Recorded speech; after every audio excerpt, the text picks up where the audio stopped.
All right, so we should probably start class since it is past 11:30. Um, what I wanted to say is that I'm still working on trying to understand the lag between that you're experiencing on Collaborate. And so my first class at 10:30 was run without using my integrator software. So they actually got to see the green screen behind me, and I was using the share screen tools in Collaborate. This class I am running using the software I'm using, OBS, and we're going to just do a comparison of the lag, the amount of time, that type of idea, to find out if it's my system that's somehow slowing things down. But that's what I'm doing right now, just to try to isolate the problem that some people seem to be having. And we're going to try using, we're going to try using the breakout rooms again this class for that purpose. Okay, so all that being said, let's start back at the course material. So this is where we finished off last day. We looked at different types of equilibria, and these should be common to you, or most of them should be. We have acid-base equilibria, autoionization of the solvent, we have solubility equilibria, formation equilibria, and we finished off last day showing that solubility and formation equilibria are actually the same phenomena. If we have some central atom and it reacts with a number of ligands, or it binds to something that produces a neutral product, then that neutral product is going to have a zero charge and precipitate out a solution. If that central atom reacts with ligands, L is ligand, and produces something that is charged, it's going to be soluble and it's going to stay in solution. And the first one is solubility equilibria. The second one is formation equilibria. Just wondering if there was any questions on that at this time.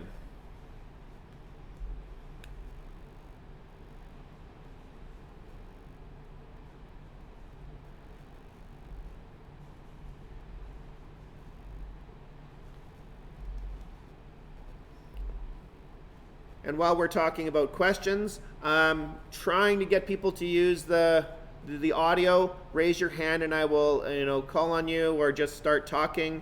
That's fine. I appreciate that. It's working very well in the other class, and so hopefully we can get that more into the second class as well. So, all right. So if there are no questions on the different types of equilibria, now we're going to start looking at methods of solution.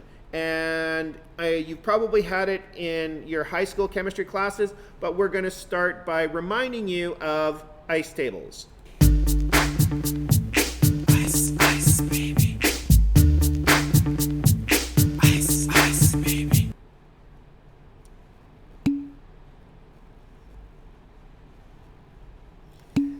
All right. With that, ice tables or ice blocks, or I'm not exactly sure what some students called them the other day. An ice table is a convenient way for organizing data, determining what the unknowns are, and for setting up the equations to solve the problem.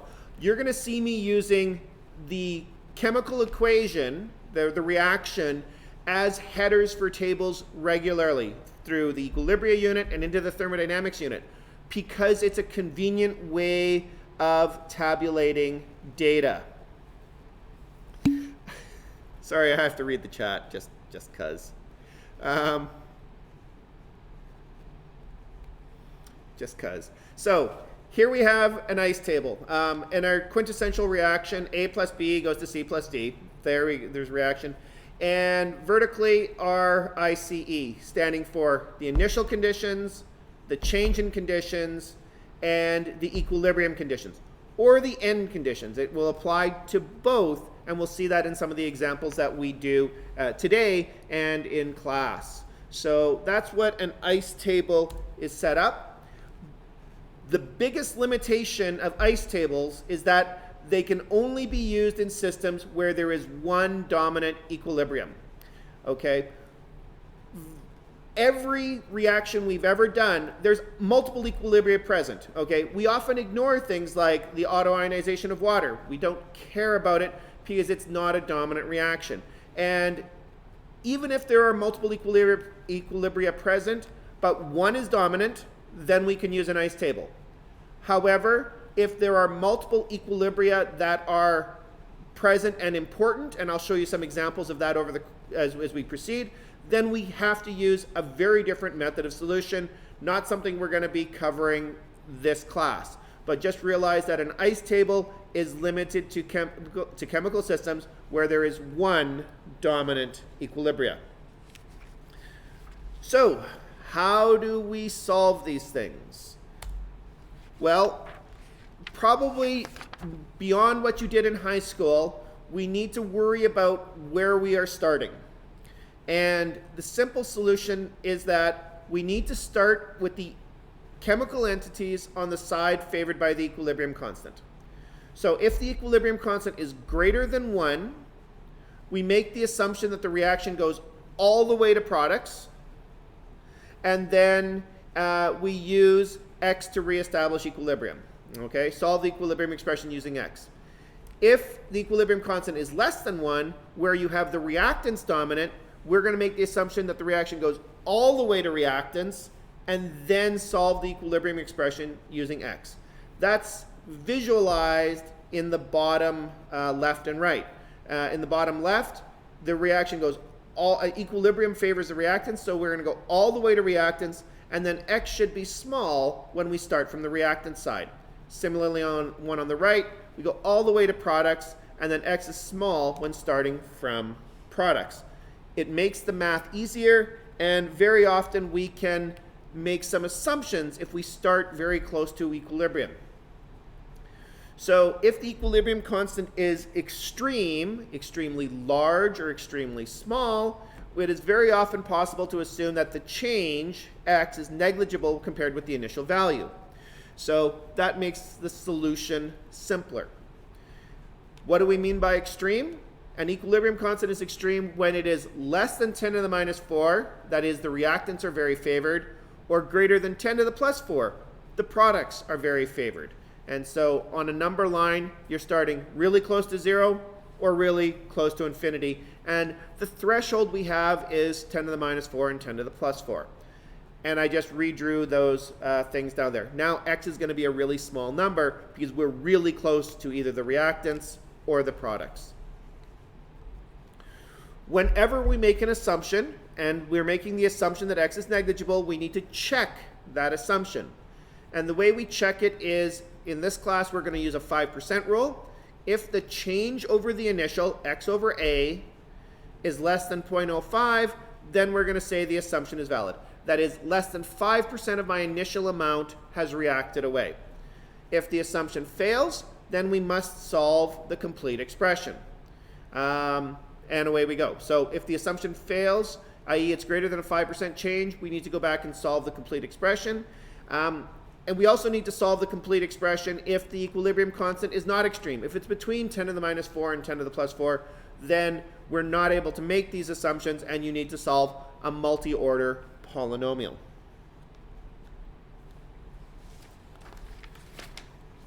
All right. That is our solution strategy. And the biggest part of the solution strategy is this, is we always need to start on the side favored by the equilibrium constant.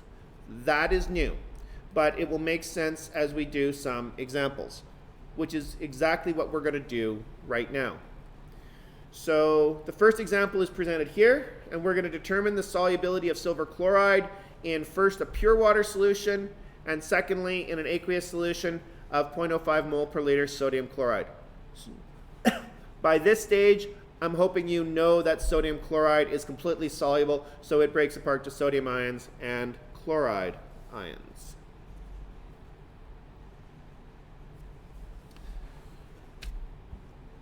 All right.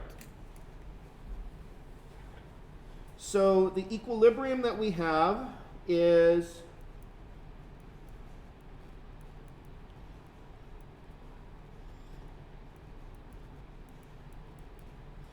that one right there, we have an equilibrium constant, 1.76 times 10 to the minus 10 moles per liter squared.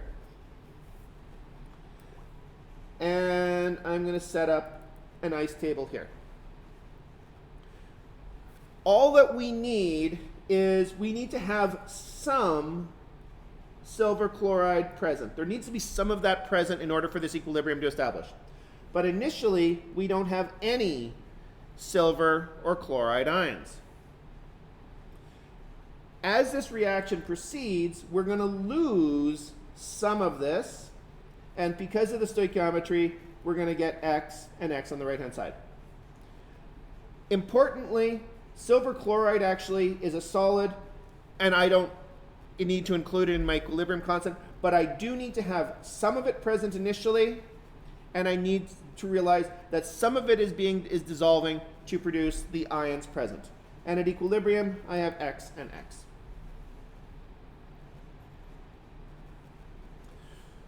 Okay, so now we could write out the expression. KSP, it happens to be solubility product, is equal to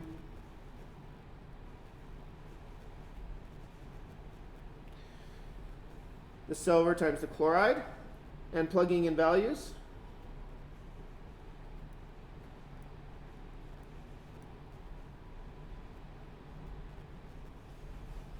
That is equal to X squared. And from this, X is equal to 1.33 times 10 to the minus 5 with units of moles per liter.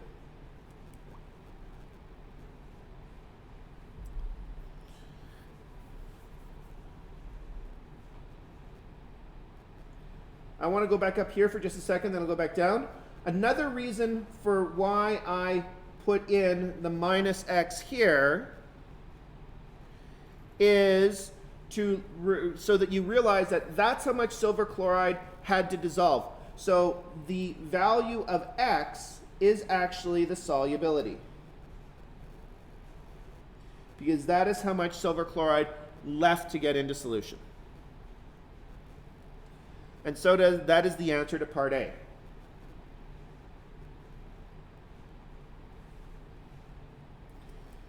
To do part B, I'm going to need another ice table.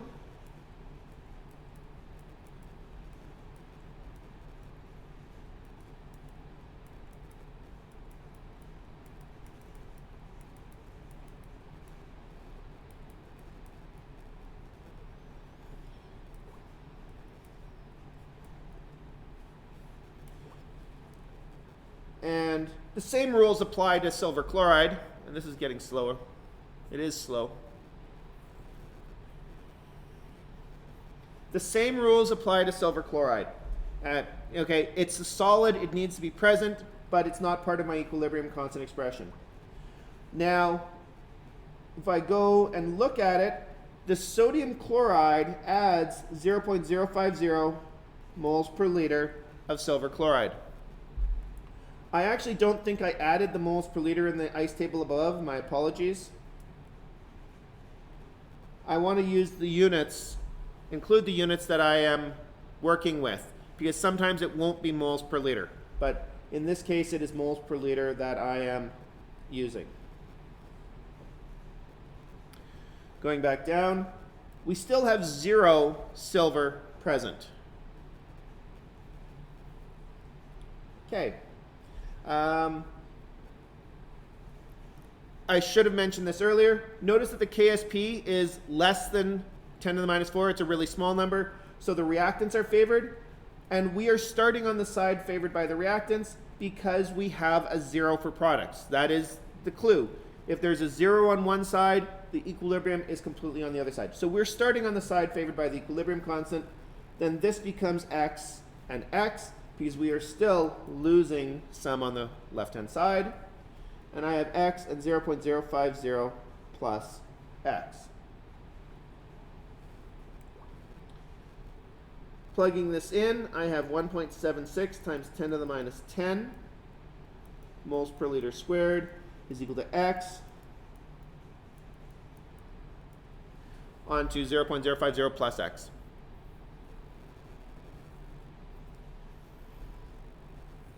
Now, because the equilibrium constant is extreme, we can make the assumption, oops,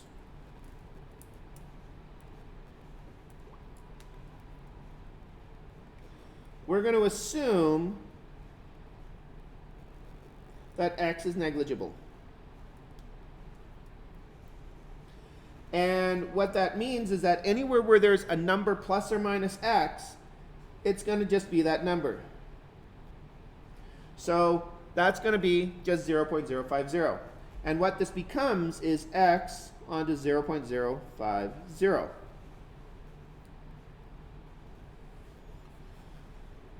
To go back and solve this, simply divide by 0.050 units of moles per liter, and you find out that x is equal to 3.5 times 10 to the minus 9 moles per liter.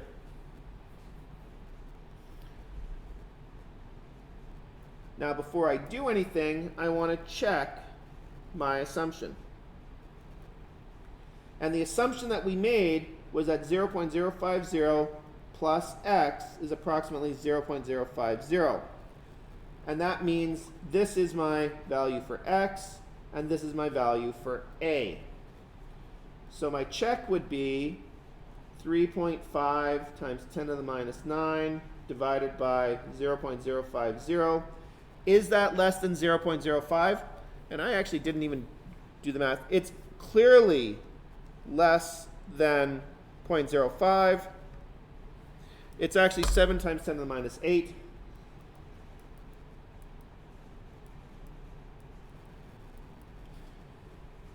And so the assumption that we made is valid.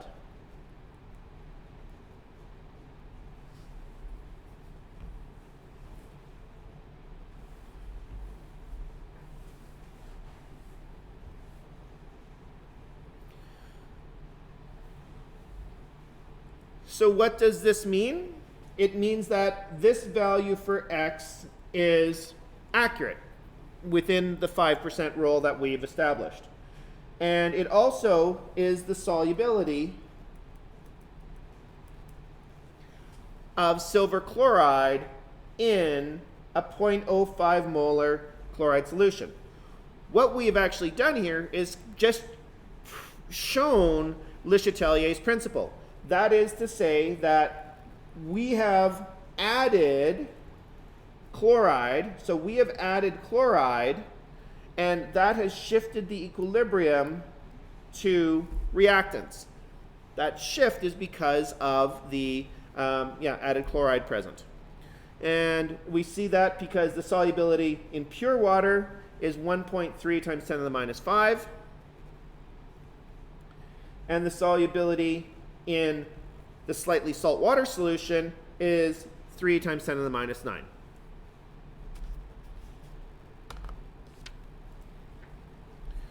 Are there any questions on that?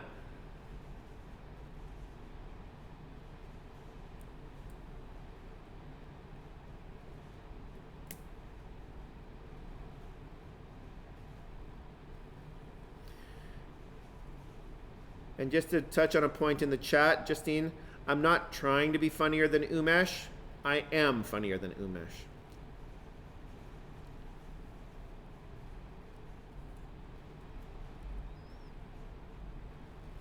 Or I'd like to think I am.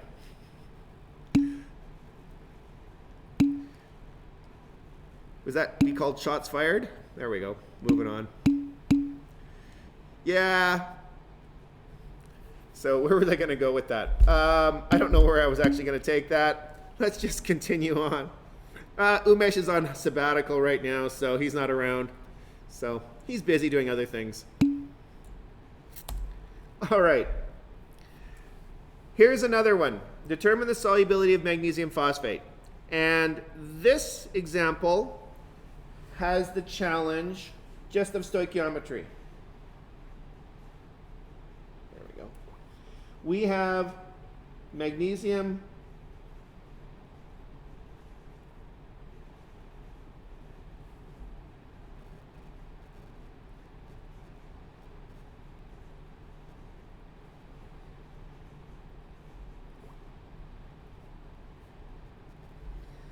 there's the ice table. The equilibrium constant for this reaction is equal to, what was it, 9.9 times 10 to the minus 25 moles per liter to the 5th power.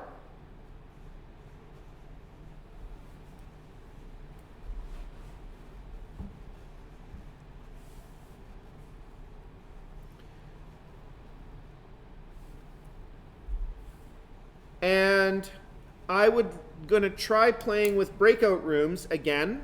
I'm gonna put you into breakout rooms and I'm gonna give you 3 minutes to solve this. It's solved similar to the one above, slight increase in complexity, but 3 minutes I would like you to come back and I would like you to come back in 3 minutes and have a number for what you believe the solubility is for, what do we have? Magnesium phosphate. All right, away we go.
How's Shamitha doing?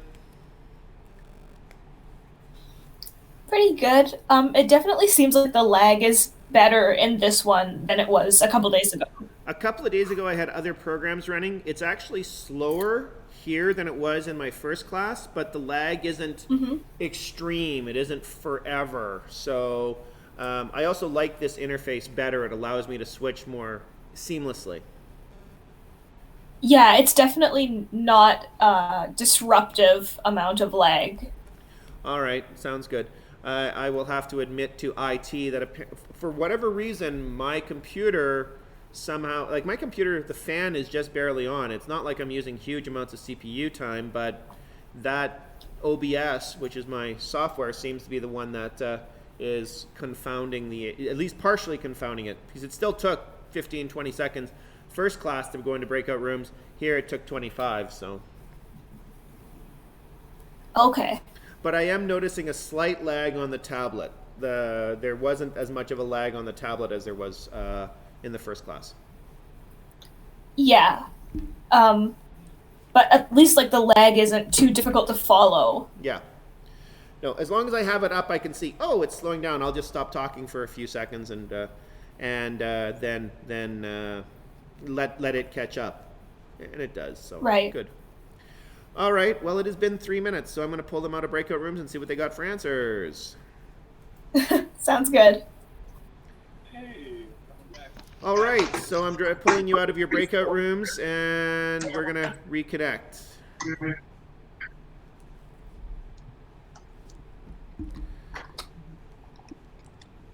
And that was really quick. That was as quick as it was in the first class. So I'm somewhat impressed. Good. So if you would, someone in your group, each of your groups, be willing to share your responses. What did you find for the solubility of magnesium phosphate? Go for it. I got 1.58 times 10 to the negative 5 moles per liter. 1.58 times 10 to the minus 5? Yeah. Someone got the same as you? I got the same. There will be different answers. Okay, Christian, Hannah, go ahead.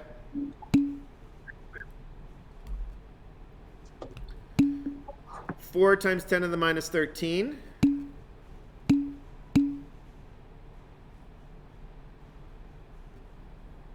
And 1 times 10 to the minus 5, 4 times 10 to the minus 13. Did anyone else get 5 times 10 to the minus 13? Anyone else get different values?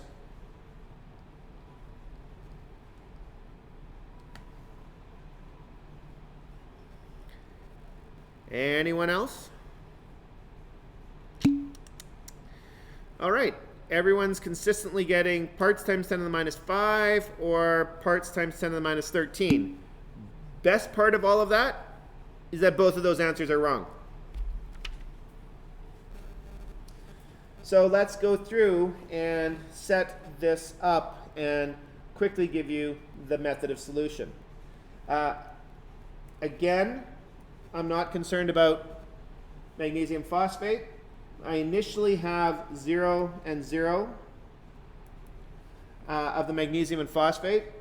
And then my change based on the stoichiometry is 3x and 2x and 3x and 2x here. My equilibrium expression, K, is equal to magnesium concentration cubed because of the stoichiometry, phosphate squared. And so when I plug numbers into this, I have 9.9 times 10 to the minus 25 moles per liter to the fifth is equal to 3x cubed 2x squared. Expanding that out, that is 27x cubed 4x squared.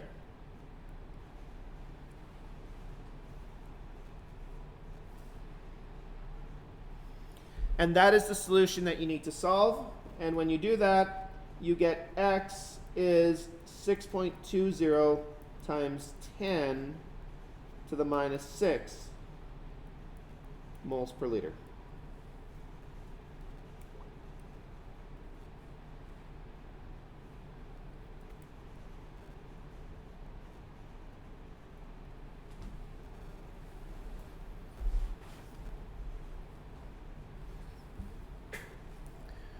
And that is the solubility.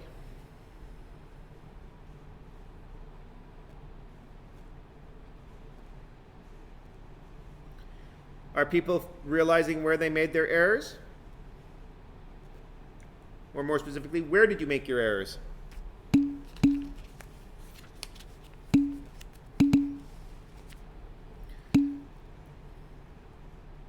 Good. All right, so that's good. Are there any questions on this?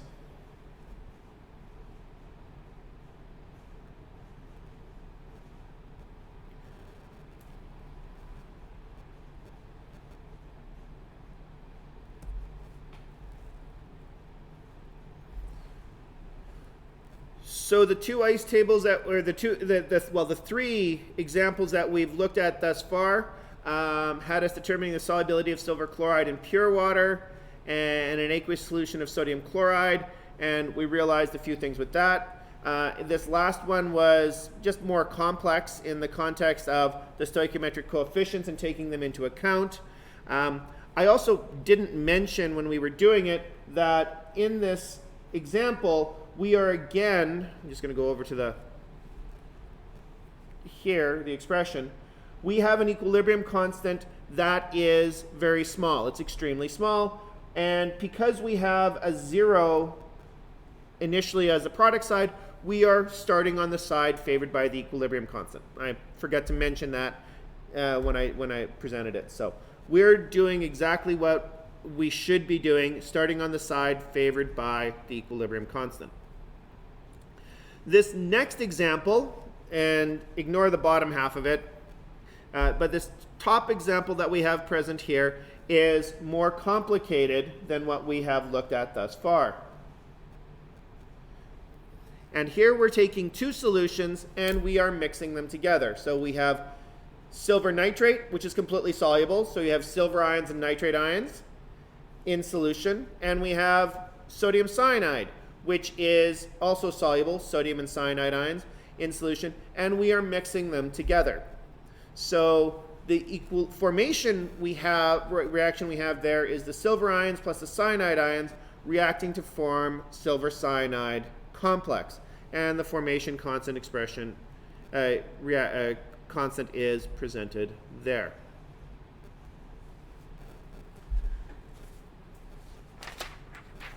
So simply, we're going to start with the equilibrium that forms our data table.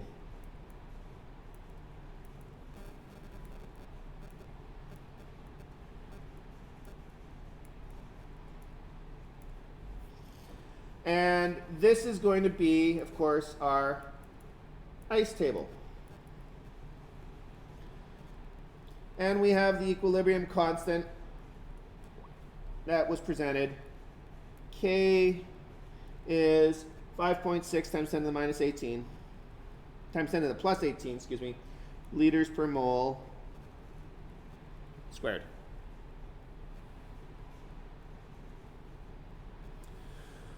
What we don't have is the initial concentrations. We have the values before mixing, but we don't have the concentrations after they are mixed. So the assumption that we are going to make is that they mix together without reacting, and then they react. That's a perfectly valid assumption to make. So we're going to use C1V1 equals C2V2 to determine the initial concentrations.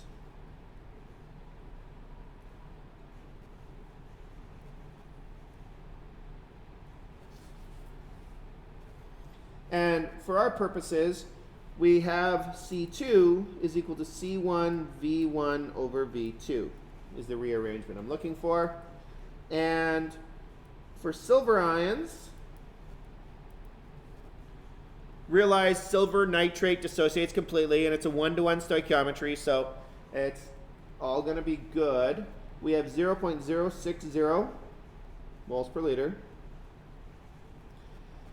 And our volumes are 25 milliliters over 75 milliliters.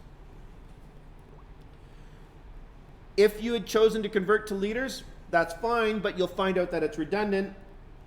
The units cancel anyway, and the ratio is always going to be 1 to 3. And you get 0.020 moles per liter. Doing the same thing for cyanide,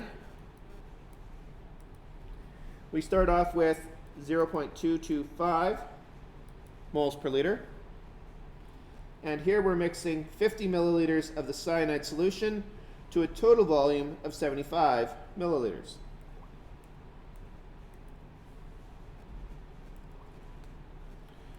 And when you do this, you get 0.15 moles per liter.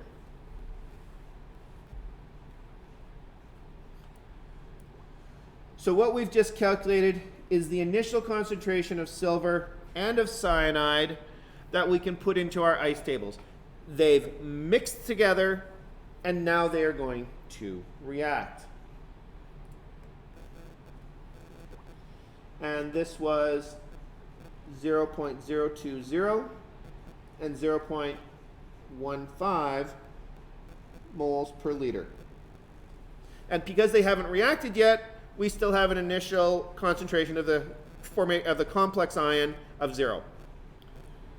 Now's when we stop and look at this, and what we realize is that the equilibrium constant we have, being 10 to the 18, very strongly favors the products.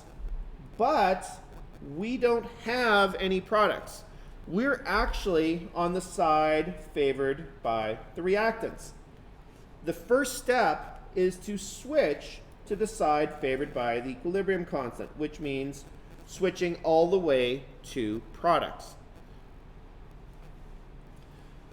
In the context of this, we need to figure out what our limiting reagent is, and we can probably guess reasonably well. And if we guess that it's the silver ion because it's the smallest number, it may not always be, but it's a good start. and then means this is minus 0.020. That takes that down to 0. Because of the stoichiometry, this is minus 0.040, and that takes us down to 0.11. Because these values are both positive, we picked the right limiting reagent for this reaction, and now we produced 0.020. 0.020 is here. What this is the first step. We've shifted to the side favored by the equilibrium constant. We've gone as far as we possibly can to the right because now there is a 0 for a reactant. That was the first step. Now we have to solve the ice table using X. And because I used up the space below, I'm going to just redraw the ice table here for convenience.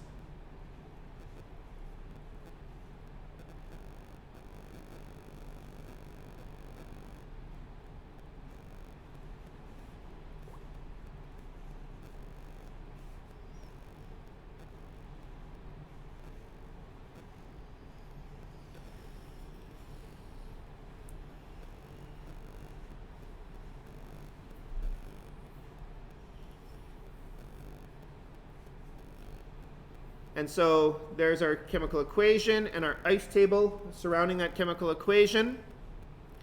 And that's just repeating the end line from the previous ice table.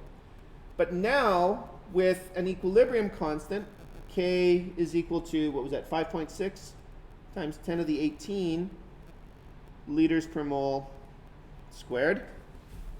Units of that. Now we're on the side favored by the equilibrium constant. Now we can put an X there. And again, because of the stoichiometry, we can put a 2X there and a minus X on that side. This becomes X, 0.11 plus 2X, and 0.020 minus X.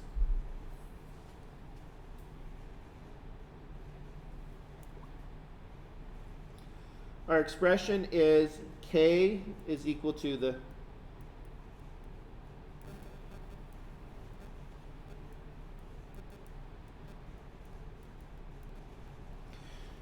that expression right there. That's our equilibrium constant expression. Plugging in numbers, I get 5.6 times 10 to the 18, and I'm just going to drop the units for convenience.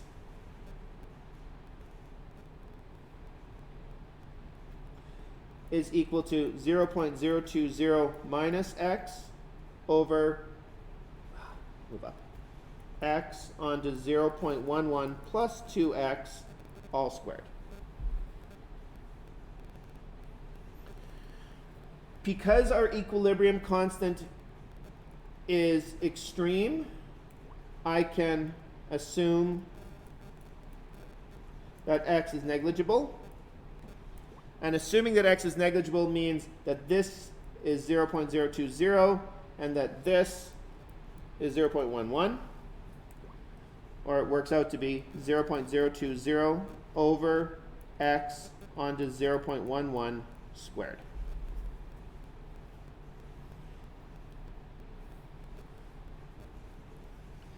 All right, so now we just have to solve that problem, and that's just very simple algebra.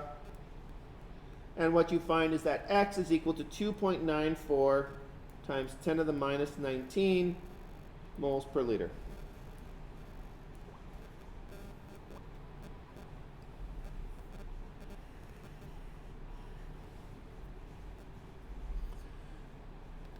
Before we start using this number, we should check our assumption. And we have two possibilities to check the assumption: 0.11 plus 2x and 0.020 minus x. The strategy is to check it with the one that's going to fail first. And the one that's going to fail first is the one with the smallest initial value, which is that of the silver cyanide complex. So our check which is x over A, is 2.94 times 10 to the minus 19 divided by 0.020. And I'm not even going to do the math on that. That's much, much less than 0.05. So that means our assumption is valid. So that means this value for x is a reasonable answer to this problem.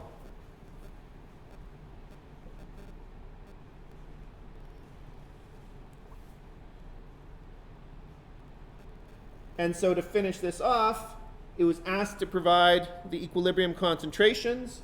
We have silver ion, cyanide ion, and the silver cyanide complex.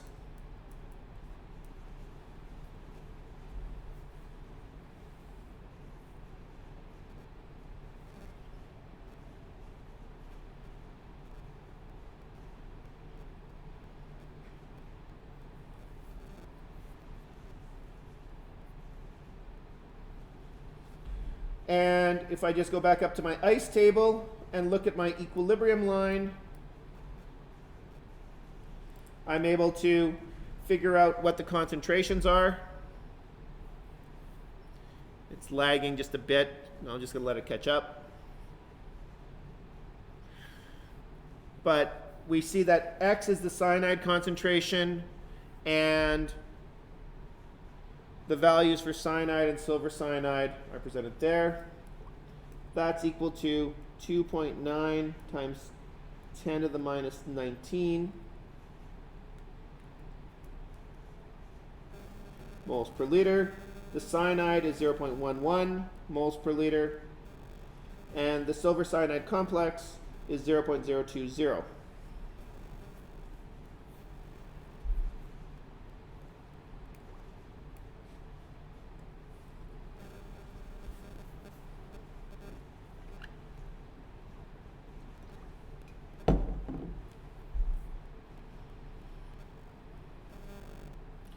And so those are our equilibrium concentrations for this problem.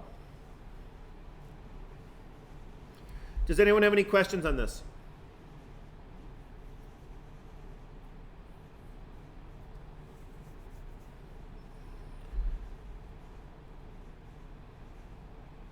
I do have a question for you. In the problem, it says, oh, that's what I want it to be. In the problem, it says, assume all the cyanide is in the form of Cn-. Why does it state that in this example? Go for it. Does anyone know the answer to that?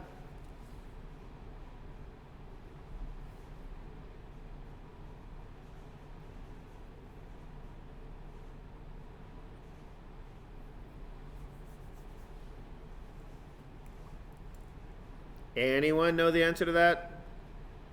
Think back, way back. Acid-base equilibria. You may not have seen it.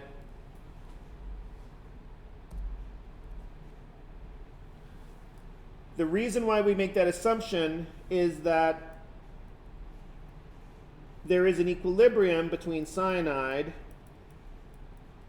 and water to form HCN.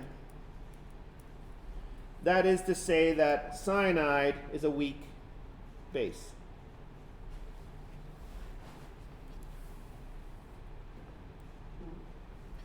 So with cyanide being a weak base, we need to make the assumption that it is all in the form of Cn-. And the way to do that, if you read the question again, it says, is added to 0.225 moles per liter of cyanide at high pH. At high pH means that you have a high concentration of the hydroxide, which shifts the equilibrium in this direction. So by running this reaction at high pH, the assumption that everything is in the form of Cn minus is actually valid, and we can prove that when we look at equilibria. You can prove that right now, but we'll look at something like this when we are in the acid-base equilibria unit. So, question. Oh, comment. Just cool. Excellent. All right. There is one more example to do in this chapter, and we will do that on Friday morning. And then after that, it is literally a summary. So I will be done chapter 15 within the first 15-20 minutes of Friday's class, and then we are going to start chapter 16, which is acid-base equilibria. So for you, it is imperative that you have completely read over chapter 15. You can do the entire problem set. I've got one more example, no big deal. And have skimmed chapter 16 and read the first few sections. So we're going to go through the first few sections in chapter 16 very quickly because they are generally a review from high school.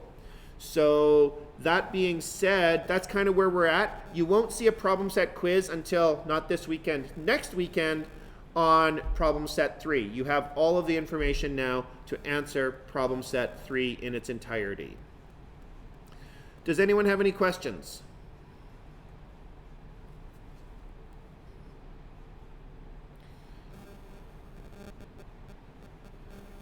How was the lag today in comparison to Wednesday's class?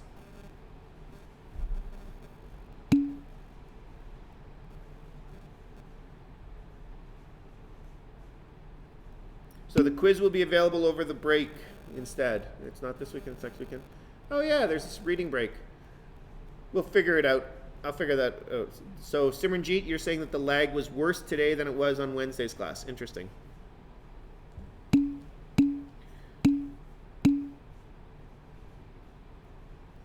Okay.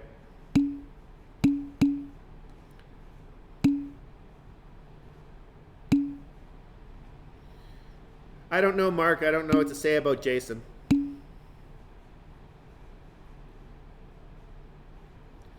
Sweet. All right. Well, that's it for today's class. When we come back on Friday, we'll do that last example, and we will, see you then. All right. Everybody have a great couple of days, and we'll call it.